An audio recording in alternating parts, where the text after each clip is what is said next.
स्वयं तेजो वारी मृदाम येन विनिमयो यत्र त्रिसर्गो मृषाम धाम्ना स्वेन सदा निरस्तकुहुकं सत्यम परम धीमहि। तो ये अपने इष्ट देव को व्यासदेव जी की प्रार्थना है। फिर धर्म प्रोजित कैतवोत्र निर्मत्सराणाम सताम वेद्यम वास्तवम वस्त्वत्र शिवदम तापत्रयोन्मूलनम वेद व्यास महामुनि कृते किंबा पैरईश्वर साध्यौ हृदय अवरुध्यते प्रकृति शुश्रूषुभि तत्क्षणात्। ये आशीर्वाद रूप में प्राप्त होता है।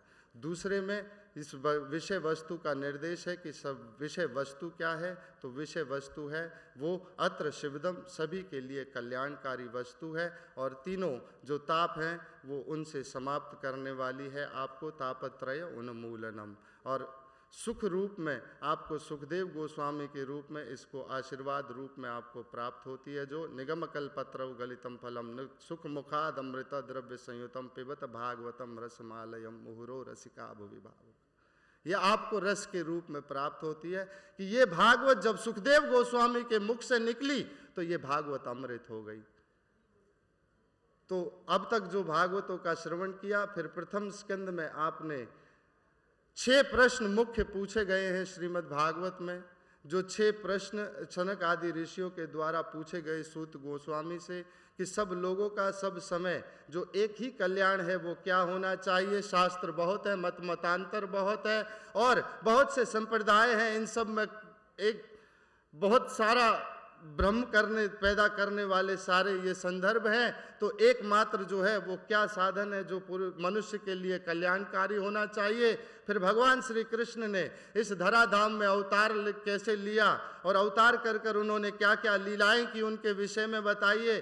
फिर पूछा भगवान और कृष्ण बलराम अवतार लेकर क्यों आते हैं उसके विषय में बताइए। और फिर कहा अंत में कि जब भगवान श्री कृष्ण अपने स्वधाम को परम धाम को पुनः वापस चले गए तो धर्म कम शरणम गता, ये धर्म ने किसकी शरण ली। तो आगे 10वें स्कंद में फिर आकर कहेंगे तिरोधाय प्रविष्टोभ्यम भागवतम पुराण अर्णवम, इस धर्म ने जो है वो श्रीमद् भागवत की शरण ली। सनक आदि ऋषि जब इस भागवत को सुना रहे थे, नारद मुनि ने पूछा कि इस भागवत में इसकी महानता, इसकी अधिक इतनी महानता क्यों है और कैसे है। तो सनक आदि ऋषियों ने कहा था यत् फलम नास्ते तपसा ना जोगे न समाधिना यत् फलम लभते सम्यक कलौ केशव कीर्तनात्। एकमात्र जो फल आपको जीवन में किसी योग से प्राप्त नहीं हो सकता, किसी समाधि से प्राप्त नहीं हो सकता और किसी भी तप से प्राप्त नहीं हो सकता, वो इस कलयुग में आपको मात्र एक इस भगवान श्री कृष्ण के कलौ केशव कीर्तनात्, भगवान श्री कृष्ण के केशव के कीर्तन से प्राप्त हो सकता है। किसी और विषय की आपको बहुत ज्यादा आवश्यकता नहीं है। किंबा श्रुता बहुरी शास्त्रे पुराणाश्च भ्रमयितवा, आप इतने सारे शास्त्रों को आपको सुनने की आवश्यकता क्या है। एकम भागवतम शास्त्र मुक्ति दाने न गर्जती, एकमात्र भागवतम मुक्ति देने को सिंह की तरह दहाड़ रहा है। आपको आवश्यकता क्या है, ऐसा कह रहे हैं सनक आदि ऋषि, स्वयं कह रहे हैं इस बात को। मैं तो नहीं कहता हूँ कि बिल्कुल ही ऐसा हो कि सबकी आवश्यकता नहीं है। ज्ञान के लिए मार्ग में जो साधन उपलब्ध हो सके उसका पूर्ण रूप से हमें उपभोग करना चाहिए। अगर सिर्फ भागवतम को समझने तक का ये भगवान की स्वयं की कहे हुए भगवान के चरित्र हैं, भगवान के भक्तों के स्वयं गाए हुए चरित्र इस भागवत में उपलब्ध होते हैं। तो ऐसा नहीं है कि बाकी शास्त्र भी बिल्कुल हमें साइड में रख देने चाहिए, उनका भी उतना ही सम्मान करना चाहिए जो वेद व्यास जी के इस शास्त्र को करना चाहिए। तो जब ये इस तरह से हुआ और इसके अतिरिक्त आपने जो श्रीमद् भागवत का वर्णन सुना, जब इन प्रश्नों के उत्तर की यदि आपको सब लोगों का सब समय एक ही स्थान पर कोई कल्याण है तो सवै पुंसा परोधर्म यतुर्भक्ति अधोक्षजय प्रतिहेता, जो आपके लिए एकमात्र साधन है वो भगवान श्री कृष्ण का सवै पुंसाम परोधर्म, सभी धर्मों को छोड़कर भगवान श्री कृष्ण की भक्ति कर लेनी चाहिए, भगवान अधोक्षजय की भक्ति कर ले जानी चाहिए। आपने सुना था जो इंद्रियों से परे वो अधोक्षजय, उस भगवान की हमको भक्ति कर लेनी चाहिए, वो एकमात्र साधन है हमारे लिए। फिर श्रीमद् भागवत में जब ये 3 प्रश्न पूछ लिए, बता दिए, इनके 6 उत्तर बता दिए, उसके बाद फिर पूछ लिया सनक आदि ऋषियों ने ये भागवत कब, कहाँ और किसकी प्रेरणा से प्रकट हुई। और सुखदेव गोस्वामी वो तो वृत्त चूड़ामणि थे, 7 मिनट से अधिक, गोदोहन से अधिक तो एक समय पर ठहरते नहीं थे। उन्होंने कैसे बैठकर 18,000 इन श्लोकों का 12 स्कंदों का पूरा पाठ कर लिया। और फिर परीक्षित महाराज इस समस्त पृथ्वी के एक क्षत्र राजा सप्तद्वीपति पृथ्वी के थे, इन्होंने कैसे भगवान सब कुछ अपने राजपाट को त्याग कर गंगा जी के तट पर जाकर मरणासन तक अन्न और जल का त्याग कर दिया? इसका क्या कारण है? तो इनके कि भागवत कब, कहाँ और कैसे प्रकट हुई, तो श्रीमद् भागवत वेद व्यास जी के द्वारा, कृष्ण द्वैपायन व्यास जी के द्वारा बद्री का आश्रम में जो उनका आश्रम है उस स्थान पर इस भागवत का जो है प्राकट्य हुआ। किन से हुआ? व्यासदेव जी के द्वारा हुआ। किन की प्रेरणा से हुआ? नारद जी की प्रेरणा से हुआ। जब व्यासदेव जी ने एक वेद को 4 में विभाजित कर दिया, उनको भी समझाने के लिए 108 से अधिक संभवतः उपनिषद लिख दिए और इतिहास के रूप में बहुत सारी पुराणों का भी जो है उन्होंने निरूपण कर दिया, जो बड़े से बड़े अद्भुत चरित्रों को समझा सकती है। सबकी सृष्टियों के अंतर्गत पुराणों का भी वर्णन कर दिया और ब्रह्म सूत्र भी लिख दिया, वेदांत सूत्र भी लिख दिया, महाभारत जैसा ग्रंथ लिख दिया जिसको पढ़कर स्त्री शूद्र वैश्य भी अपने जीवन का कल्याण कर सकते हैं।